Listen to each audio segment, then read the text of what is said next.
Hi, so I just want to give you some suggestions for games you can play to review the letter sounds that you've already taught. And the first game that I always do at the beginning of every lesson is a speed review of the letter sounds that we've already learned.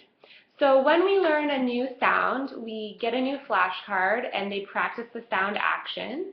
And then I add it to my pile of flashcards to review. And at the beginning of the session, I'll just say like, okay, today's the day. We're going to see how fast you can review these cards. And I want you to say the sound and do the action when you see them. Are you ready? Go!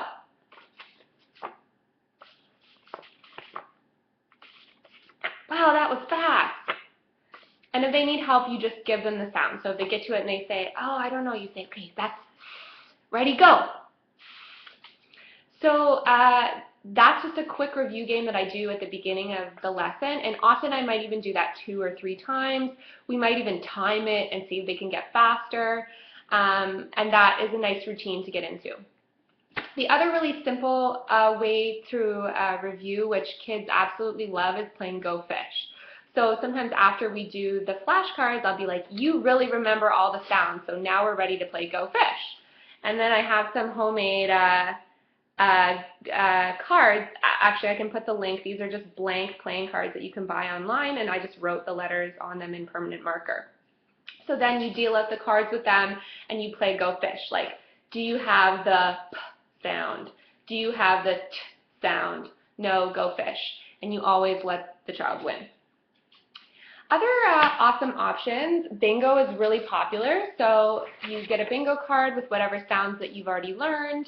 And there's different options for how you can play. You can have picture cards that they look at.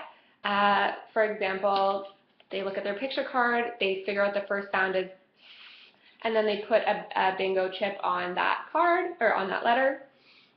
You can also just, you yourself can pick up letter cards and say, okay, do you have a, if you really want to make it tricky, you can have the child pick up their own letter cards, say the sound, and then find it on their own bingo card. This works when you're doing it one-on-one. They get extra practice with the letters and sounds. And to make bingo super fun, I have lots of different fun markers. These jewels that I bought from the dollar store are super popular. And if you want to be super, super popular, M&Ms or gummy bears or, you know, even like Fruit Loops are fun to be kind of exciting for bingo. Another option is some kind of simple board game. Now, you can download these board games. There's lots of them free on the internet. I just found this free board game for Satpin. So again, you can have cards that have the letters on them, so they could pick up the letter, say, and then go to that square. You could make your own dice. So I put little sticky labels over dice that I buy at the dollar store. They could roll it and then find it. You could have pictures that you pick up. They say the first sound and find it. And if you make your own board games that incorporate their interests, like if they love hockey or other sports or certain TV shows or movie characters, that can be super fun. Also, you can have their marker be candy that they get to eat at the end.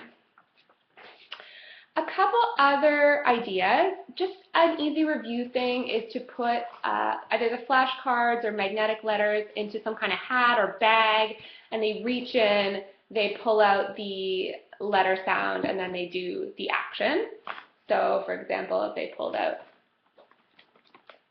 they would say, and do the snake. Another option is for you to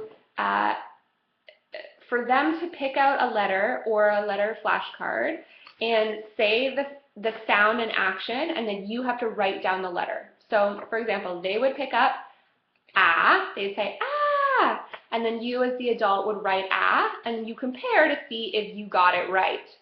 And it's fun if you want to get it wrong, so that you write I instead of A for ah, and then you say, oh, this is so tricky, I don't remember how to write ah. And then you write I, and then you say, like, did I get it right? And they can give you hints if you're getting it wrong. So they're like, no, it's not it's ah. And you're like, oh, I forgot. So that kind of shows them that you make mistakes too, and it gets them to really practice the letter a bunch of times. Other simple games, if you put the letters on a dice, they can just roll the dice and say the sound.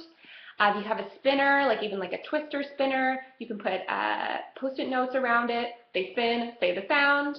You can play memory, so you can have the letter cards face down and they have to flip them up and see if they match. And while they're doing that, it's really important that they don't do it silently. So they would flip over the S, say, flip over the P, say, P, and then say, oh, no, that's not a match. You could also do it with pictures and letters when you play memory. So you could have like pictures that start with at, and then the letters, and then they have to match the pictures and the letters. And other ideas, you could put magnetic letters into a box of cereal or those little foamy cubes, and they have to pull them out, say the letter sound. You can put letter sounds on a racetrack, and they have to say them as quickly as they can to get around the racetrack. Basically, there's tons of games that you can adapt to practice, and again, the most important thing is that the kid's having fun and that they're actually saying the sounds out loud as many times as possible so that they can get some repetition and practice.